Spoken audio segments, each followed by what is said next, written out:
The massive crystal dome of Haven's Rest reflected the dying light of the ancient red star it orbited. Inside the enormous space station, delegates from across the galaxy gathered for what many believed would be another routine session of the Galactic Council. The air hummed with dozens of different languages as species that had once warred against each other now sat together in apparent harmony. Ambassador David Sterling adjusted his simple black suit and checked his notes one final time. 300 years of peace had made these council sessions predictable affairs, but today felt different. The human delegation occupied the smallest section of the great chamber, tucked away in a corner that most other species barely acknowledged. 50 years had passed since humanity joined the council as a protectorate species, yet they remained outsiders in this grand galactic community. High Counselor Threx of the Vorax Empire dominated the center stage. His massive reptilian form stretched nearly 3 meters tall, covered in scales that shifted from deep green to bronze depending on the light. When he spoke, his voice carried the authority of a species that controlled over 200 star systems. The Vorax had been the first to achieve faster-than-light travel in this galaxy, and they never let anyone forget it. To his right sat the ethereal representatives of the Luminari Collective. Their energy-based forms appeared as shifting columns of pure light, beautiful and alien in ways that still made humans uncomfortable. They communicated through harmonic frequencies that translated into the most elegant speeches the galaxy had ever heard. The Luminari controlled the most advanced technology, particularly in the fields of energy manipulation and consciousness transfer, the third major power. The Thren hegemony occupied the left side of the chamber. Their insectoid delegates moved with precise coordination, each gesture perfectly synchronized with their neighbors. The Thren operated as a hive mind, making decisions through collective consciousness that eliminated doubt and hesitation. Their military forces were legendary for their discipline and unwavering loyalty. These three powers had divided the galaxy between them through a series of treaties that predated human space travel by centuries. The Outer Rim territories remained the only unclaimed region, a vast expanse of systems that the major powers considered too remote and resource-poor to warrant their attention. Until now, Sterling listened as High Counselor Threx began the session with his usual commentary about galactic prosperity and the wisdom of the current territorial arrangements. The Vorax leader's words carried subtle threats wrapped in diplomatic language. Any species that disrupted the established order would face consequences from all three major powers acting in concert. The morning session dragged on through reports of trade agreements and minor territorial disputes. Sterling found himself studying the other minor species represented in the chamber. The aquatic Nerians sat in their water-filled observation pods, their tentacles occasionally brushing against the glass when they became agitated. The crystalline Quartzy remained motionless for hours at a time, their thought processes too slow for real-time conversation. Dozens of other species filled the remaining seats, all of them dependent on the major powers for protection and trade. When the afternoon session began, Sterling finally had his chance to address the council. He stood slowly, knowing that his modest height made him nearly invisible among the towering aliens around him. The chamber gradually fell silent as translation devices activated and his words spread through the assembled delegates. Sterling spoke carefully about humanity's growing population and their need for expansion into the Outer Rim territories. He presented detailed surveys showing uninhabited systems rich in rare minerals and suitable for terraforming. His proposal was modest, requesting permission to establish colonies in just 5 systems that no other species had claimed or shown interest in. The response came swiftly and decisively. High Counselor Threx dismissed the human request with barely concealed amusement. The Vorax leader explained that humanity lacked the military strength to defend such distant territories and the technological advancement to make proper use of the resources. He suggested that humans should focus on developing their existing 12 systems rather than reaching beyond their capabilities. The Luminari representative added that expansion required proven stability and wisdom, qualities that humanity had not yet demonstrated during their brief time in galactic society. The Thren delegate simply stated that the hegemony saw no benefit in allowing an unpredictable species to establish footholds near strategic shipping routes. Sterling accepted the rejection with diplomatic grace, but he noticed something troubling in the way the major powers had responded. Their dismissal felt rehearsed, as if they had anticipated and prepared for his request. More concerning was the brief exchange of glances between the three primary delegates, when they thought no one was watching. As the session concluded and delegates began filing out of the chamber, Sterling lingered to observe the informal conversations that often revealed more than official speeches. He watched as small groups of aliens clustered together, their body language suggesting urgent discussions about topics not covered in the public session. The Vorax military attaché spoke quietly with his Luminari counterpart near the chamber's main exit. Sterling could not hear their words, but he recognized the tactical displays they shared on their personal devices. Star charts and fleet positioning data scrolled across their screens, showing movements in sectors far from any current conflict zones. That evening, Sterling returned to the human embassy quarters aboard Haven's Rest. The modest suite of rooms felt cramped compared to the grand diplomatic facilities occupied by the major powers, but it served their small delegation adequately. He immediately composed an encrypted message for Earth, detailing not just the failed expansion request but his growing concerns about the behavior of the galactic powers. His aide, Director Wright, reviewed the message before transmission. The intelligence officer had spent the day monitoring communication intercepts and analyzing traffic patterns around the station. His findings painted a disturbing picture of increased military coordination between species that supposedly operated independently. As Sterling prepared his final report, he could not shake the feeling that humanity had just witnessed something significant. The casual dismissal of their expansion request might have been routine political maneuvering, but the underlying currents suggested a deeper agenda. The three major powers seemed unusually concerned about human activities for a species they claimed to consider harmless and insignificant. The message departed for Earth through the fastest available channels, carrying warnings that would prove far more important than anyone realized.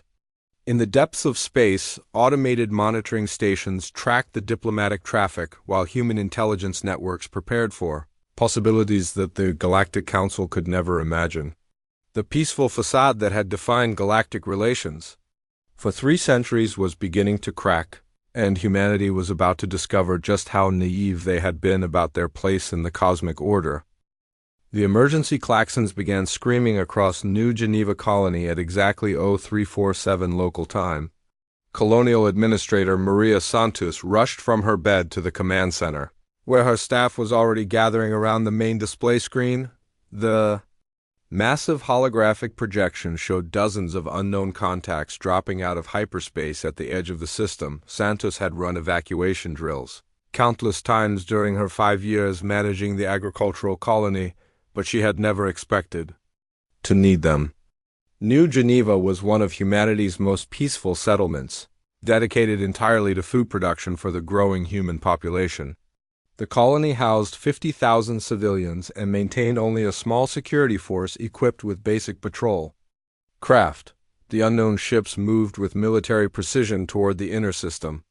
Their formation and approach vectors matched no known human vessel designs, and they ignored all communication attempts from the Colonial Defense Coordinator.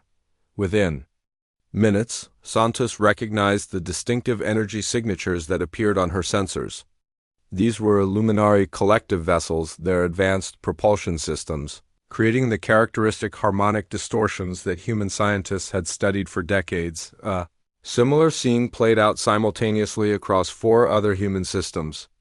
The mining colony at Kepler Station found itself facing a Vorax Empire battle fleet that had appeared without warning in their asteroid belt. The trading hub at Ross Settlement detected Thren hegemony swarm ships materializing near their orbital platforms. In each case, the attacking forces vastly outnumbered the minimal defensive capabilities that human colonies possessed. Ambassador Sterling received the first distress signals while still aboard Haven's Rest, the diplomatic station's communication Arrays picked up fragmentary transmissions from multiple human systems, all reporting the same impossible situation. The three major galactic powers were simultaneously attacking human territory without provocation or warning. Sterling immediately demanded an emergency session of the Galactic Council. High Counselor Threx agreed to convene the assembly, but his manner suggested that he already knew exactly what the session would address. The chamber filled quickly as delegates responded to the urgent summons, their expressions ranging from confusion to barely concealed satisfaction. When Sterling presented the evidence of coordinated attacks on human colonies, the response from the major powers was swift and devastating. High Counselor Threx rose to address the assembly with documents that he claimed proved humanity's guilt in developing prohibited weapons technology. The evidence appeared comprehensive and damning, showing detailed plans for aggressive expansion and research into planet-destroying weapons. The Luminari representative displayed recordings that allegedly showed human military leaders discussing preemptive strikes against alien civilian targets. The Thren delegate presented intelligence reports describing a secret human fleet hidden in deep space, preparing for a coordinated assault on all three major powers. The documentation was flawless, the testimony was convincing, and every piece of evidence pointed to humanity as a clear and present danger to galactic security. Sterling watched in horror as the fabricated case against his species unfolded. He recognized none of the weapons programs described in the documents, had never heard of the military leaders shown in the recordings, and knew that humanity possessed no hidden fleet capable of threatening the major powers. But the evidence was so expertly crafted that even some of the minor species delegates began nodding in apparent understanding. The Council voted overwhelmingly to authorize immediate action against the human threat. The resolution granted the three major powers unlimited authority to take whatever measures they deemed necessary to protect galactic security. Sterling's protests were dismissed as desperate lies from a species caught in its criminal activities. On New Geneva, Administrator Santos watched the Luminari fleet enter orbit around her world. The alien ships began broadcasting surrender demands in perfect human languages, offering safe evacuation for civilians who cooperated and promising harsh treatment for any resistance. Santos activated the colony's emergency protocols, sending automated distress signals toward Earth while preparing the population for possible evacuation. The Luminari forces landed with overwhelming superiority, their energy weapons disabled, the colony's power grid within minutes, and their advanced technology neutralized any attempt at organized resistance. Santos was among the first captured, taken aboard the flagship where she faced interrogation about humanity's alleged military preparations. Director Thomas Wright monitored the unfolding disaster from his command bunker deep beneath Earth's surface. As head of Human Intelligence Services, he had access to communication networks that the attacking forces did not know existed. The intercepted alien transmissions painted a clear picture of the coordinated assault, but they also revealed something even more disturbing. Wright listened to encrypted Vorax military communications that referred to Operation Clean Sweep and discussed timeline objectives that had been planned for months. Luminari command frequencies carried references to the human problem and strategies for dividing the conquered territories. Thren coordination signals mentioned neutralizing the threat before it matured and detailed plans for enslaving human populations. The intelligence officer realized that the attacks were not opportunistic responses to supposed human aggression. They were the culmination of a long-term strategy designed to eliminate humanity before they could become a genuine threat to the established galactic order. The three major powers had been studying human capabilities for decades, cataloging their strengths and weaknesses while waiting for the optimal moment to strike. Wright immediately began implementing contingency plans that few people knew existed. Hidden communication networks activated across human space, connecting resistance cells that had been quietly established on every major colony. Emergency supply caches were opened, revealing stockpiles of equipment that had been carefully concealed for years. Most importantly, Wright sent coded signals to deep space installations that officially did not exist, the Galactic News, NETWORKS began broadcasting the official story within hours of the attacks. Humanity was described as a rogue species that had violated numerous interstellar treaties and posed an existential threat to peaceful civilization. The evidence presented to the Council was distributed widely, creating a narrative that justified the overwhelming force being used against human colonies. Most alien populations accepted the official explanation without question. Humans had always seemed aggressive and unpredictable compared to the established galactic species. Their rapid technological advancement and territorial ambitions had made many aliens uncomfortable, even when humanity remained confined to their small corner of the galaxy. But Wright knew something that the attacking forces had overlooked in their careful planning. Humanity had learned from their own history, particularly the lessons about being caught unprepared by surprise attacks. The colonies being destroyed were real, and the people being killed or enslaved were genuine victims. But they represented only a fraction of humanity's true capabilities. The three major powers had made a critical error in their assessment of human nature. They had assumed that a peaceful species would remain peaceful when threatened, that a minor power would accept defeat when faced with overwhelming odds, and that a young civilization would lack the cunning to prepare for treachery from their supposed allies. As the first day of the coordinated assault concluded, Wright began activating response protocols that would soon teach the galaxy a harsh lesson about the dangers of underestimating human ingenuity. The attacks on human space were not the end of humanity's story in the galaxy, but rather the beginning of a much larger and more terrible chapter that none of the alien powers had anticipated. Deep in the Tau Ceti system, Admiral Rebecca Hayes finished reviewing the emergency transmission from Earth. The message contained authorization codes that she had hoped never to receive during her career. Around her, the command center of humanity's most carefully guarded secret hummed with activity as personnel who had trained for this moment for decades finally put their preparations into action.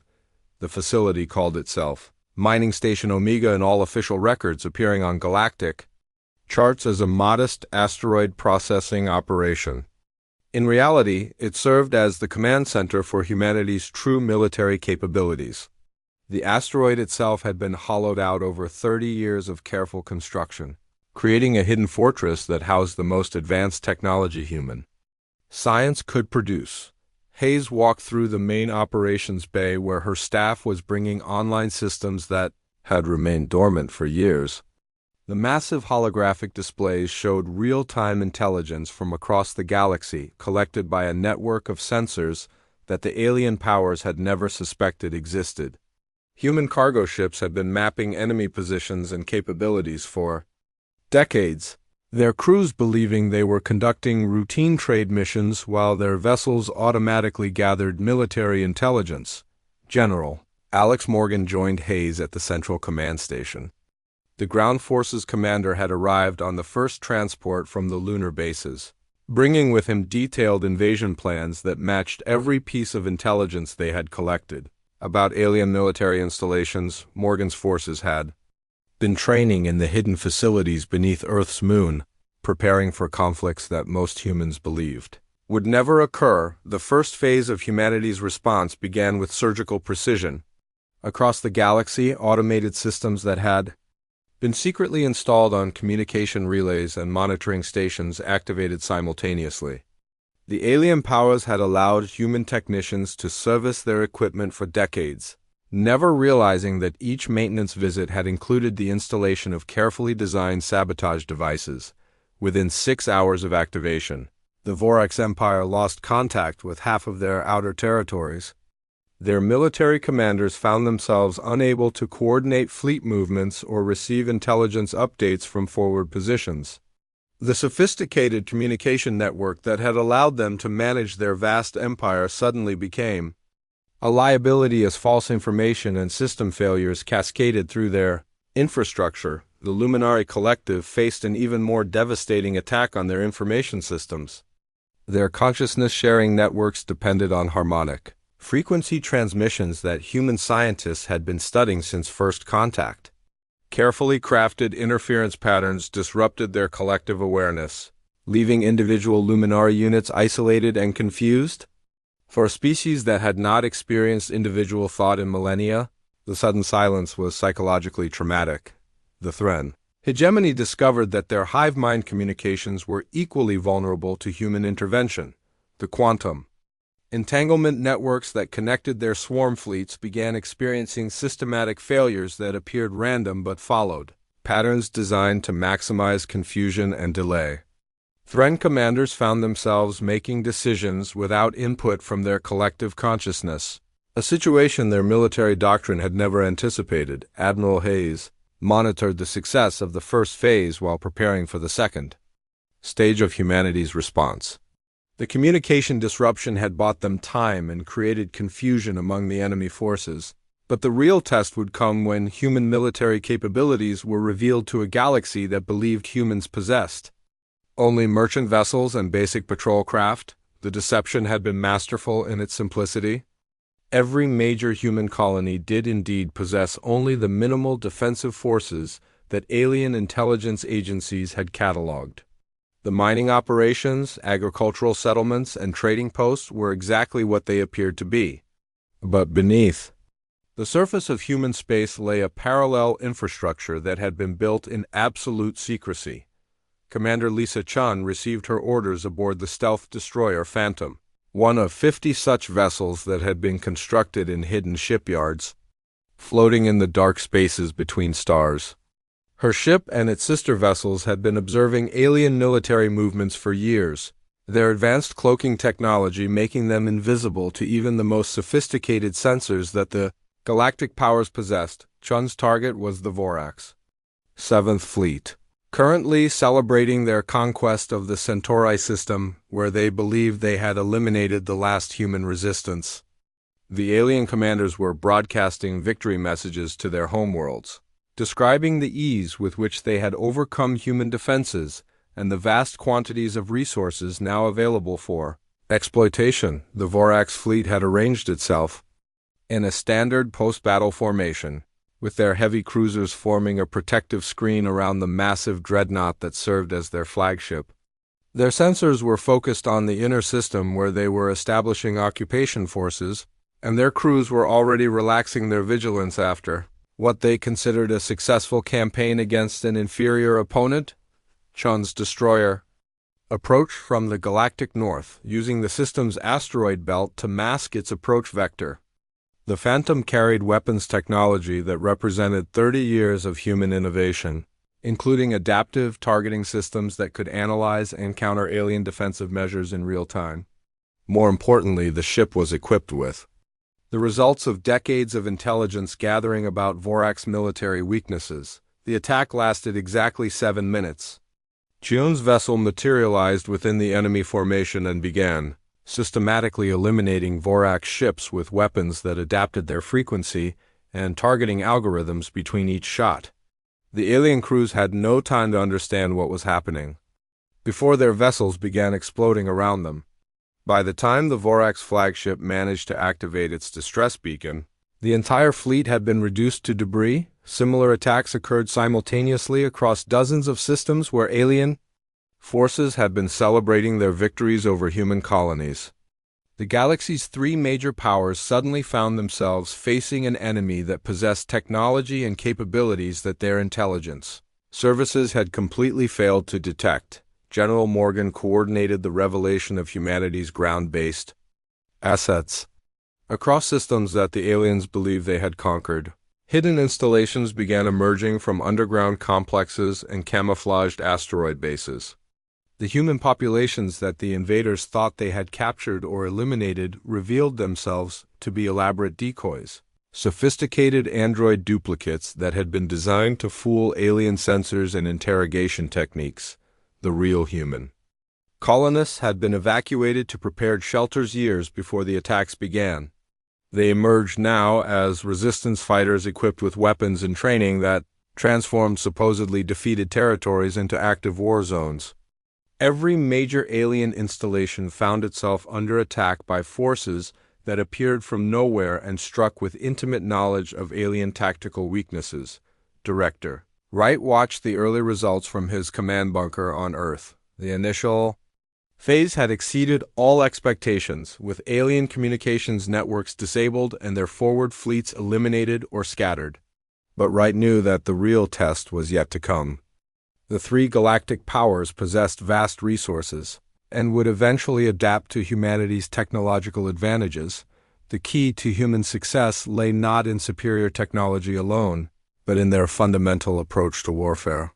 Where alien military doctrine focused on territorial control and honorable combat, human strategy emphasized total victory through any means necessary. The galaxy was about to learn that humans did not fight wars to win resources or territory, but to ensure that their enemies could never threaten them again. As the first day of human retaliation concluded, the balance of power in the galaxy had already begun to shift. The three major powers found themselves facing an enemy that fought with capabilities and tactics that their military academies had never studied. The peaceful species that they had dismissed as harmless was revealing itself to be something far more dangerous than they had ever imagined. High Counselor Threx stared at the tactical display in his private war room as reports continued to arrive from across Vorax territory. The destruction of the Seventh Fleet had been devastating enough, but the systematic elimination of communication networks and the emergence of human resistance forces from supposedly conquered worlds painted a picture that challenged everything the Vorax Empire believed about their human enemies. Emergency sessions of the three-power alliance had been convening constantly since the first human counterattacks, but their coordination efforts were hampered by the continuing disruption of their communication systems. Threx found himself unable to contact many of his own fleet commanders, let alone coordinate effectively with the Luminari Collective or Thren, hegemony forces that were facing similar problems throughout their territories. The Luminari had withdrawn several of their energy form representatives into protective isolation chambers, unable to cope with the continued interference that prevented their collective consciousness from functioning normally.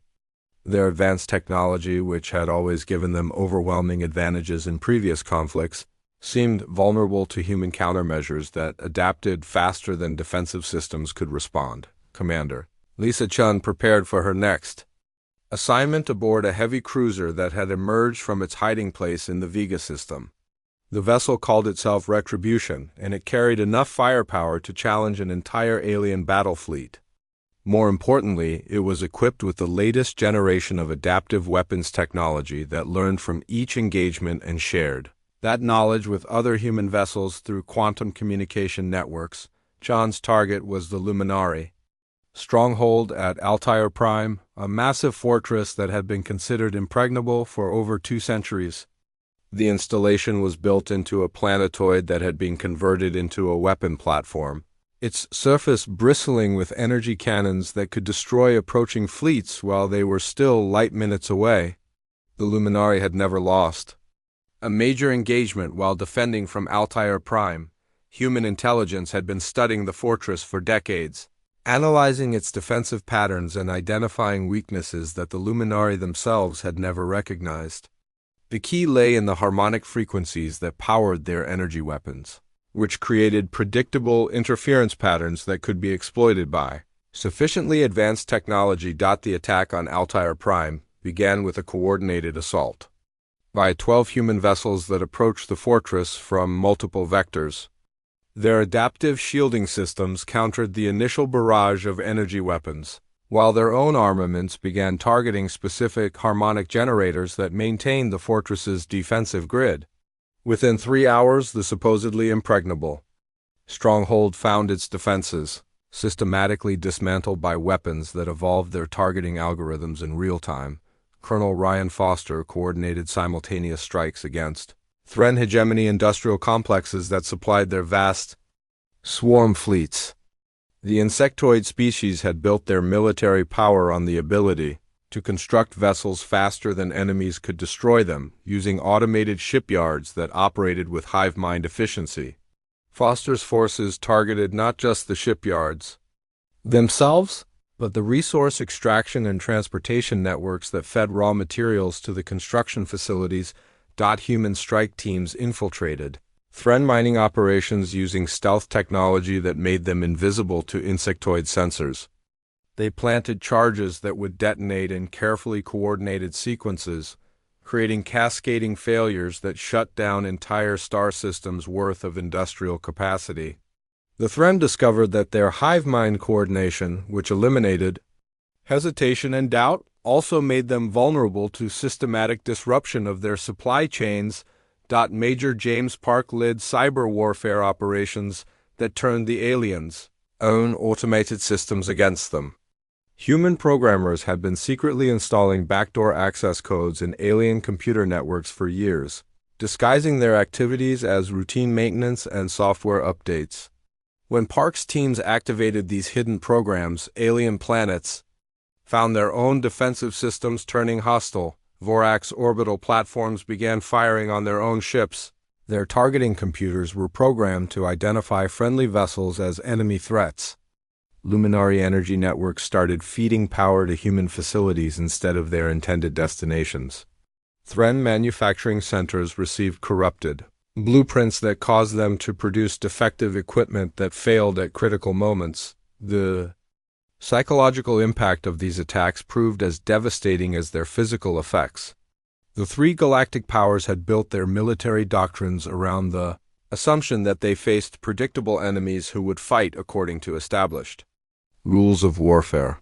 Human tactics defied every expectation, striking at targets that alien strategists had never considered vulnerable and using methods that seemed impossible according to conventional military wisdom.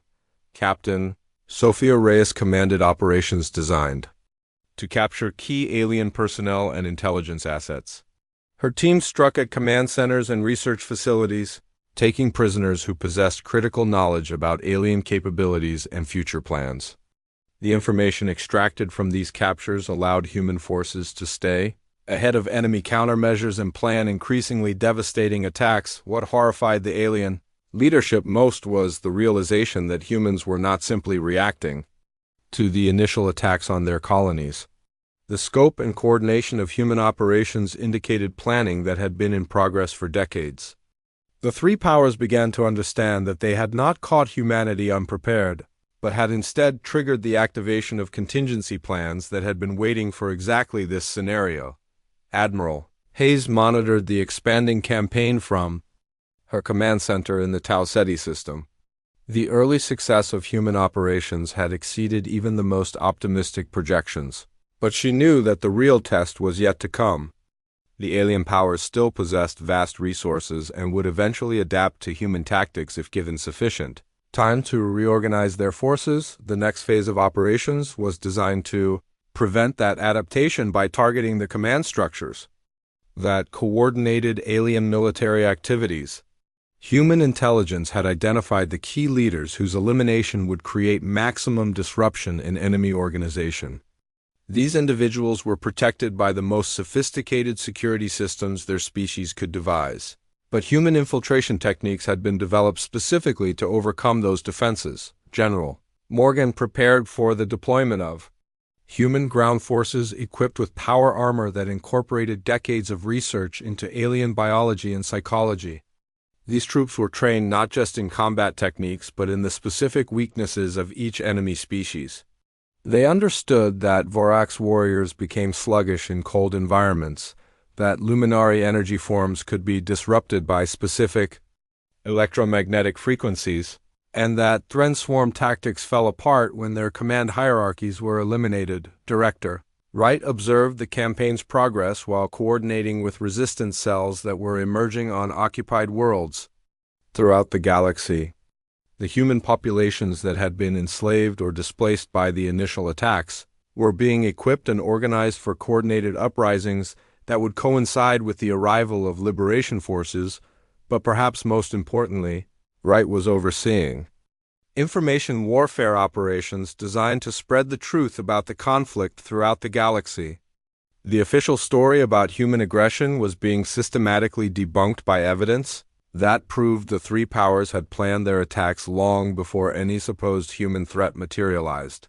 Minor species throughout the galaxy began to understand that they were witnessing not a police action against a rogue civilization, but a war of aggression that had backfired catastrophically on its perpetrators. The implications for their own security became clear as they realized that any species could be targeted for elimination. If the major powers decided they posed a potential threat. As the fourth week of human retaliation concluded, the strategic situation had shifted dramatically from the opening attacks. The three galactic powers found themselves fighting a defensive war against an enemy that seemed to anticipate their every move and counter their strategies before they could be implemented. The galaxy was beginning to realize that the species they had dismissed as harmless possessed capabilities that challenged the fundamental assumptions about military power and technological superiority that had defined interstellar relations for centuries. The former throne world of the Vorax Empire gleamed with unnatural light as human orbital platforms surrounded the planet in a defensive grid that had never been seen before in galactic history. President Sarah Mitchell stood on the bridge of the UES Retribution, watching through the main viewport as shuttles carried the remaining alien delegates to what would be the final session of the old Galactic Council. 6 months had passed since the coordinated attacks on human space, and the galaxy bore little resemblance to the political structure that had existed before the war. The Vorax Empire, once spanning over 200 star systems, now controlled only a handful of worlds around their homeworld. Their mighty fleets lay scattered across dozens of systems, reduced to scrap metal by weapons that had learned to counter every defensive measure they possessed. Mitchell reviewed the terms of surrender that had been negotiated over the past week. The document was comprehensive and unforgiving, designed to ensure that no alien power would ever again possess the capability to threaten human civilization. The three former galactic powers would retain enough territory to maintain their species survival, but their military capabilities would be permanently limited and subject to human oversight. The Luminari Collective had suffered perhaps the most devastating defeat. Their consciousness-sharing networks remained offline, forcing the energy beings to experience individual thought for the first time in their species' recorded history. Many Luminari had retreated into pocket dimensions, unable to cope with the psychological trauma of separation from their collective awareness. Those who remained active in normal space had agreed to extensive restrictions on their technology development and communication systems. General Morgan walked through the corridors of the captured Thren command complex that now served as a temporary human administrative center. The insectoid species had proven most adaptable to defeat, quickly reorganizing their hive structures to accommodate human oversight. Their queen worlds remained under direct human control, ensuring that any revival of Thren military power would require explicit human permission. The new Galactic Council convened in a chamber aboard the Retribution, symbolically demonstrating that human military power now provided the foundation for interstellar order. Of the original 300 council members, fewer than 50 retained any meaningful authority. The rest had been deposed, captured, or eliminated during the systematic dismantling of the old power structure. Ambassador Sterling, now bearing the title of Secretary General, called the session to order with words that would be remembered throughout galactic history. The new constitution he presented was simple and brutal in its clarity. Any species that engaged in unprovoked aggression against another would face immediate and total human response. Territorial disputes would be arbitrated by human judges operating under human law. Military forces throughout the galaxy would be limited in size and capabilities according to standards set by human oversight committees. The minor species that had survived the war largely intact found themselves elevated to positions of influence they had never imagined possible. The aquatic Nerians were granted administrative control over several former Vorax systems. The crystalline Quartzi received protection guarantees that ensured their slow-thinking species could develop without interference. Dozens of other civilizations discovered that human rule offered them opportunities and security that the old galactic order had never provided. Director Wright addressed the council session through secure communication links from his command center on Earth. His intelligence networks now monitored every aspect of galactic civilization, ensuring that any potential threats to the new order would be identified and eliminated before they could develop. The lesson of the recent war had been clear. Prevention was infinitely preferable to reaction when dealing with species that might pose future challenges to human security. Admiral Hayes coordinated the establishment of human patrol fleets that would maintain order throughout the galaxy.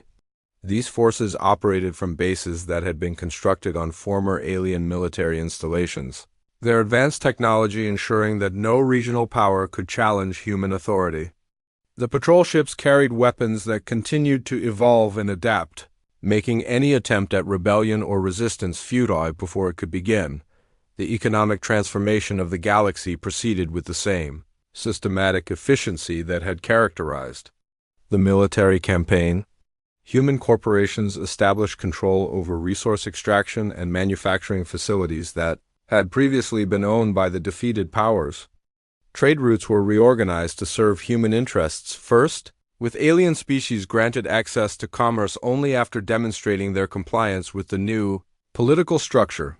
Captain Reyes supervised the establishment of monitoring stations throughout former enemy territory.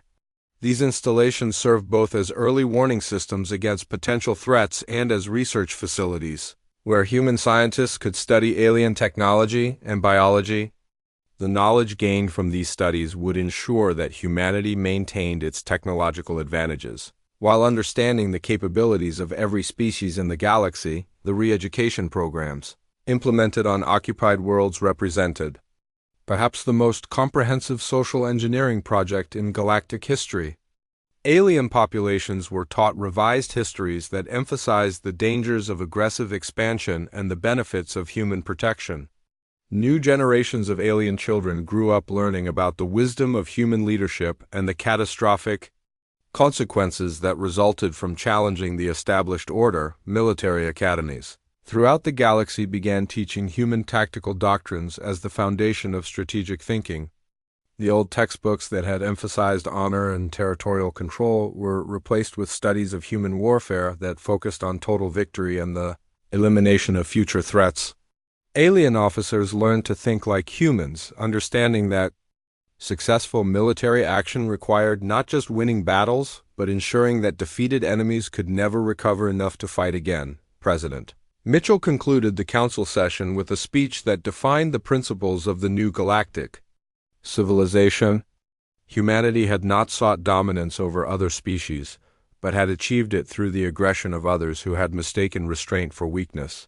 The galaxy now enjoyed a peace that was guaranteed by human strength rather than maintained through the balance of competing powers. The minor species delegates filed out of the chamber with expressions that ranged from relief to quiet terror. They understood that they lived now under the protection of beings who had demonstrated capabilities that challenged every assumption about the nature of power in the universe. The humans had shown themselves capable of both great mercy and terrible vengeance, and the choice between these responses lay entirely in the behavior of those who might consider challenging the new order. As the retribution departed from the former Vorax homeworld, its sensors detected the activation of new monitoring networks that would track every ship movement throughout the galaxy. The age of human dominance had begun not through conquest for its own sake, but through the terrible mathematics of retaliation against those who had chosen to view mercy as an invitation for aggression. In the depths of space, human patrol vessels maintained their eternal watch over a galaxy that slept uneasily under the protection of the species it had once dismissed as harmless. The lesson had been written in the wreckage of alien fleets and the ashes of conquered worlds. Humanity's capacity for violence, once awakened by betrayal, had reshaped the very foundations of galactic civilization. The three powers that had sought to eliminate a potential threat had instead created the dominant force that would rule the galaxy for generations to come.